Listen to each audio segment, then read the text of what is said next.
statements? Chair, I did indicate I got to Sorry. thank you very much. Through you, Chairman, if I can ask portfolio holder, in paragraph 5 of the report, it states the use of contract binders, the Council's procurement portal and other ways in which opportunities are published. Could you expand on the portal? Is this the Essex-wide portal or do we have our own portal? And what are the other ways, please?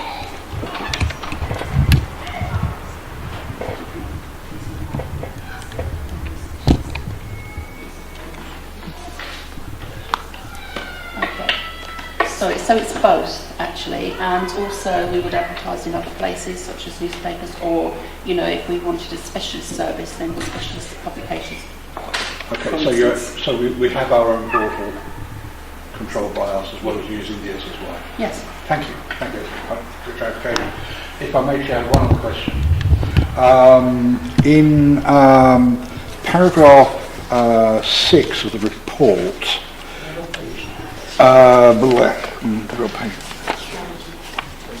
bear with me, Chair. That's on page 90. It states. Sorry, I'm just flipping between. No.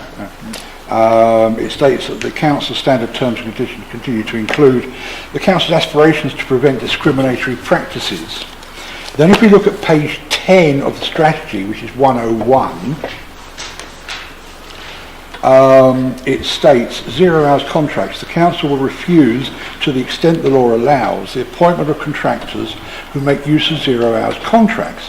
Now, I have a concern. The policy to refuse contractors who use ZHC is in itself a discriminatory practice. I would suggest it's also a restraint of trade. The policy itself, the policy is not a reasonable restriction. I'm concerned the Council could be open to challenge through the courts by any company that falls foul of this pointless policy, and they will win that challenge easily. The whole paragraph, I believe, should be removed. And my question is, will you please look at this and look to remove this policy for the very simple reason that there is nothing under law, and you state to the extent of the law, that says that it is an illegal practice. I mean, the companies and the workers are under it's a legal employment practice, and it's supported by the majority of workers because it actually gives them greater flexibility. Thank you. I am astonished that you think secure employment is pointless. I will pass it over to try not to shake my head too much to Councillor Shears. I love it. Astonishing. Thank you for your comment. We'll certainly think about that. Right. Any? That was a question. Any statements? Good. So, Councillor Johnson, got to be quicker than that, Councillor Johnson. I apologise, I'll attempt to be quicker in future, Chair. I wasn't going to, but I will just come back on the point that's been made there about the 0 hour contract. And I know this is a political football that is used nationally. I did some research earlier today when Councillor Churchill raised his question with me. And I got a very interesting report from the Office of National Statistics published just a couple of months ago. And it said that of the paid people in this country on 0 hours contracts, 2.8% of the workforce are on 0 hours contracts. It said that the average hours worked by paid people on 0 hour contracts were 25.2 hours per week, and that the proportion of people who wanted more hours than they were currently working on 0 hour contracts was 25% of the 2.8. That's 0.7% of the workforce. Now, at a time when we've got highest rates of employment in history under this government, I know this Labour Party in this town has talked about, oh yeah, but loads of those are 0 hours contract jobs. the facts by the Office of National Statistics say that that is not the case.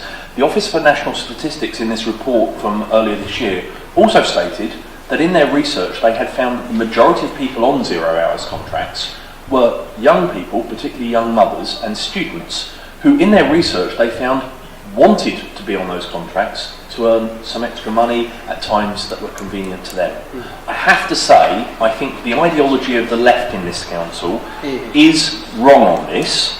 I think that 0 hours contracts can be useful tools in helping employment, and I think the ideological objectives, objections that you have are getting in the way here, and I do agree with Councillor Churchill on this, that I think this is an unnecessary step to take. I accept that there are some rogue employers out there and there are some people who have abused 0 hours contracts, and I think they need to be whipped into line. But I do think this is an overreaction, and Chair, I've tried to be as constructive as I can tonight.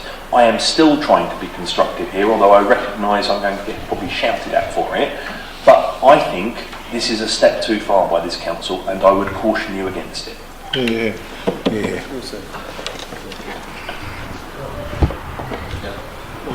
All I say, Chair, is that I think Conservatives misunderstand which side the flexibility is on.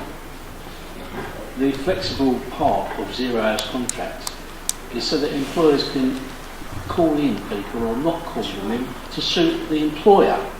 The idea that 0 hours contracts offer employees a flexible way of working is a joke. So I think it's quite right that we should ensure that we don't participate in the discriminatory practices of 0 hour contracts in securing products for our council. Councillor Kelly. Chair, I won't say too much on this point other than to say I think we're a million miles away from the point Councillor Churchill was making, which is often the case here, but let's bring it back to the point. We're not debating whether 0 hour contracts are legal or not legal. The fact is they are legal, and what Councillor Churchill was trying to point out to you was the fact that they are legal and yet you are discriminating against employers that use them could leave you open to legal challenge. It's a simple, straight matter. So until 0 hour contracts are ruled illegal, for whatever reason that may be, they do still exist. And therefore, if you do not take on board that suggestion seriously, you could leave yourself open to challenge. And that was the point he was trying to make. And to be fair, the way that it was laughed away suggests the attitude generally about procurement that we've seen in the past. So I really do think you should take the point seriously. Whether they're good or they're bad, 0 hour contracts is neither here nor there. The fact is they are legal. I think it's raised a relevant point that I think you should take on board. Thank you, Councillor. Very briefly, Chair. Legal challenge in terms of Uber being upheld in the courts at the moment. Legal challenges with the, I forgot what the plumber's name was in Pimlico Plumbers, wasn't it? Completely, the court's complete. Are we going to take the risk of actually treating people so badly? People need pensions, people need security, people need to know where their money is coming from. And I don't know where Councillor Johnson gets his figures from, but all I know is actually you start talking to people, you start talking to care workers, and you start talking to care workers on 0 hours contracts and find out the dreadful conditions that they operate in.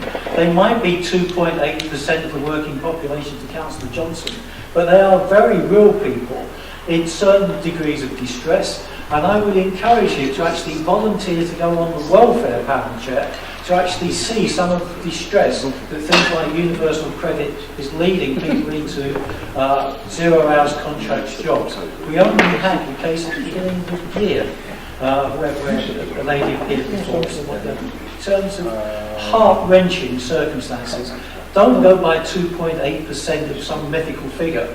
Talk to people and see how badly people are actually treated by 0 hours contracts. Thank you. Actually, I'm going to draw on me to talk. Thank you. We are not here to talk about 0 hours contracts. The councillor, Councillor Shears has said she will take away. Councillor Shears has said she will take away Councillor Harlow's concerns for consideration. Now, can we move on? Are there any other statements? It is on the agenda though, isn't it, Councillor It's on this agenda here. Thank you. Thank you, Chair. I just, Technically, we can't. excuse me, All right. can I have the same level? I keep quiet when you're speaking. Councillor Stratton. Point of order, We're going rules to move on. 5.6. Yeah, we're moving on, Councillor Strachan. Sorry, it was my error. I spoke too soon. Councillors, we're voting on recommendations A and B on page 89. All in favour? Thank you. So now we move on to the communal heating programme.